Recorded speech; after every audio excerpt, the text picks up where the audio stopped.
Nyojong and welcome, people of the internet, to another short horror story. This one was a short, fun one that I enjoyed writing, and I think many of you guys will enjoy listening to it. However, I do have to make a little announcement that the contents in this story may not be suitable for all viewers. So, viewers' discretion is advised, or however you say that. I hope I'm saying that correctly, but you guys know what I mean.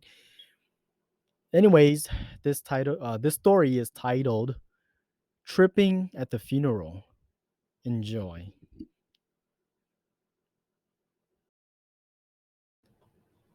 Thầu cú mua cầu chí song cú thia cú itu phong yu ư tàu mu trip tổ chạy chia. Họ sự chênh nó là họ trip ư tàu và nó nữ chọn trai cơ. Thằng đó cú trình cờ high school chê cú mới cho phong yu bé nhẹ khi đưa thia online. Cú cho phong yu bé cú chỉ ở cho lại xin đầu thia nhẹ không. Bé ở cho lại ở su chua. Và chua bé nhẹ cha yêu xa. Vì bé trình yêu bé cho chua bé sĩ bé tàu lon đời cho mình nhỏ gần đời cờ tổ bé lu high school. Nếu cú chê cú chỉ chua hình bảo của ba phong yu. Cú chủ yếu chỉ chua thầu tư bé party lo yo bé hang out ok. Cú tu phong yu nữ luôn bé hùa Jason.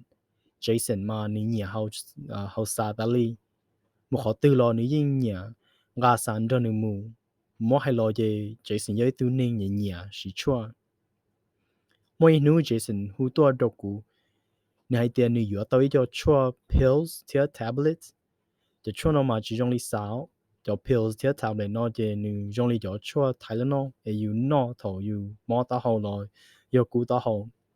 Cho pills theo tablet nó mà cú mê mê theo. Thầu yu xá xí cho chua nó. Ye yu cú nó lý yu nó chua Tylenol xứ mà.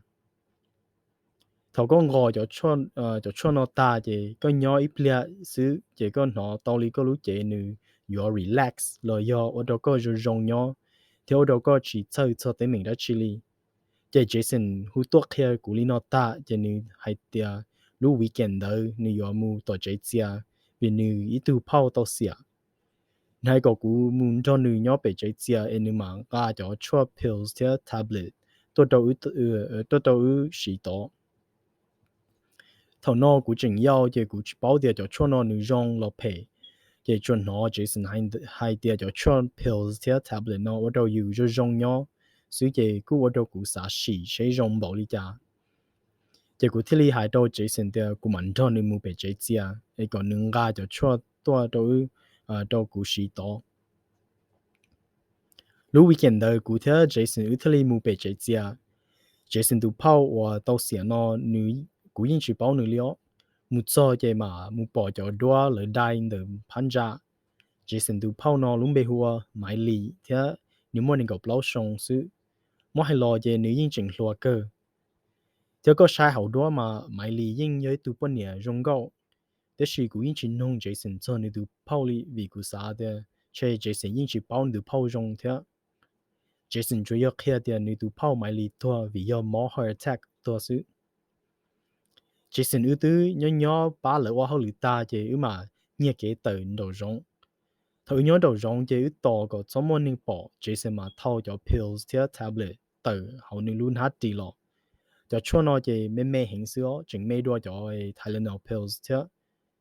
Jason theo li mỗi ilu cho đỡ ngọ ta chế Jason theo li mỗi ilu cho đồ cụ. Jason hai cổ cũng ngọ cho chế cụ theo li mỗi ilu cho đỡ ngọ cho ta. Ông linh thế đọc ăn gà mù hậu chế chia. Gà mù chế Jason hai có ứ mù rau, sai lợi cho slideshow cho nữ tù phao mãi lì. Hậu lũ hông đợi chế mãi lì lũ chế tua nhỏ bề front chế đàn đau slideshow. Nhỏ kia sầu to mãi lì lũ lấy sữa. Chế yên mua tin ninh cho trông rau kê sai khỏi slideshow đỡ. Của tứ rau tao li chỉ nạt thì của mà biến nó cho chua qua hậu lử. Thầu cho chua qua hậu lử chế của yên nó kia của lũ chế nữ relax kia. Nữ trong li xả thế vì nữ ở đâu dù ya. Chế cú ở đâu cú trong nhỏ cơ. Chế cú thế li rau tí dù sai khó slideshow. Sẽ sai với cha của nó li mua tí ninh hay lù tiết sĩ trong li lợi chỉ do hay lù mong lo do lù mì cả. Chế với cha cho xóa hay lù đỡ nữ hay lù đỏ rù toa. giờ học của lúc bon dê của nó cho nên pin đỏ rủ tua của thế li bò của lúc bon dê giờ cho xoan đỡ mà chia giờ cũng mà xã đâu của tụ kinh điều ở nhà走路呢của thế li ti tao hông chia của tụ phong như Jason thế là ở nhà của chỉ bỏ Jason rồi cũng mà ti tao hông chia lúc hông ở nhà chỉ bỏ ít thứ nên kia li giờ của yo sợ kia thế là ở nhà họ sợ tao li trong lý mua đã chỉ tua của rau chút chua rồi chỉ của cha ta hậu muốn sai họ slice rồi chỉ bỏ nữ pin tua tự tua tự tua tự chỉ của nó kia lu số bao nhiêu hay lu ba cú ba cú ba cú ô chỉ ở chán đời mày lì lu lấy đại bom bò nữ khí kia chỉ cũng chưa họ bỏ mày lì lu chỉ tua mà sợ lo rau thằng nó cũng sai lời chỉ của yo sợ kia thế sử dụng li nhưng sợ tao kia li của chủ yếu rau sai xứ ở tao đã chơi li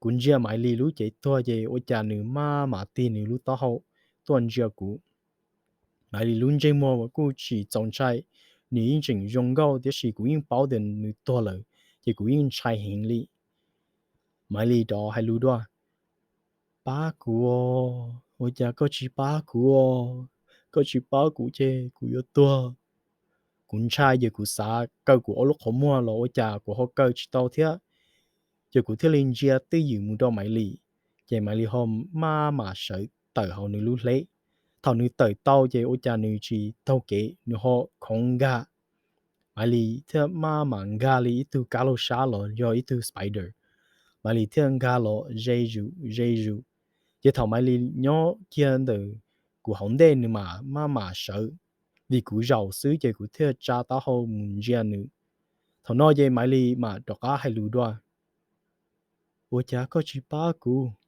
我家个去八股，这种里买里体很这你这里二个一说人多，买里个他这我家股晒能这么比龙个股本产的带浪的，你我路很么，你路这么比写入多，这买里这你才得了个股路这么，买里才得嘛就只行里。thầu nói về cũng những watch tao li cha chủ yếu rau đỡ đâu nữa cũng chưa mua xứ mai li cũng chưa mua ta về cũng chưa mua giàu về nữa họ cho cả quan nữa luôn chưa mua rồi rong gạo đó về nữa thế li hay cho cho nó bởi rong thế à rong cơ bây giờ về mai li mà cho cả không gà li itu cá lâu sa mùng về gà mùng bự rồi rong họ nữa luôn à lấy đó về thầu nó cũng mà nó rong li cũng luôn về cho cả mua rau to chỉ cú nó Jason lu xóa hai lu đó cú Jason nông cú cho chua bồi trong thế à có bồi nhẹ thế có bồi sao có ước đọc ám sĩ đó cú thế li tin chia Jason chỉ cú té nữa ôi chà có cho chua nó走了cú chỉ xí có mà xí sư cú chỉ khai đầu Jason dia cú tao bỏ nên tụ phao sợ lo hệ cú linh đỡ vì cú yên bảo dia chỉ do nên tụ phao ở đá lo hệ vì giờ cú nó Jason cho chua đỡ thế li ở đó cú bỏ linh đỡ sư chế cũng đó chế sinh nhớ bia chế cũng thế li kia mu chế lợi mong đợi Jason hút tuần đó cũng thả Jason hay tia thâu cũng kia mu chế lợi nếu đó cả nó cho chuan đợi mà ở đâu nếu rung rung nhớ chấp lợi li Jason kia cũng gì tia nếu nó cho chuan đợi hậu lũ bẻ tung to to chế chia thầu nếu nó ta nếu bỏ nếu từ phao máy li gà lon đâu nếu nhớ hậu lũ bẻ tung đợi này tia máy li cỡ tao mua kế lú hậu lú bẻ tụng đời mà ở đâu này rong xía ta ở đâu này rong xía cha cụ thể li mà khi đâu Jason họ sự chính và của tôn gì Jason chủ yếu luôn luôn theo hai đâu hai tia chơi máy li bỏ cụ chỉ dùng đâu máy li theo kế theo hệ cụ sư Jason hai tia nữ lucky lo do nữ mua mong cơ thế sự cụ chỉ xả li nữ xả这里头nun的咯，古特里群头古叫朋友是错了。theo cụ chỉ recommend nên chỉ chua, especially tổ chế chia. Don't be tripping at the funeral. You should know better than to trip at the funeral.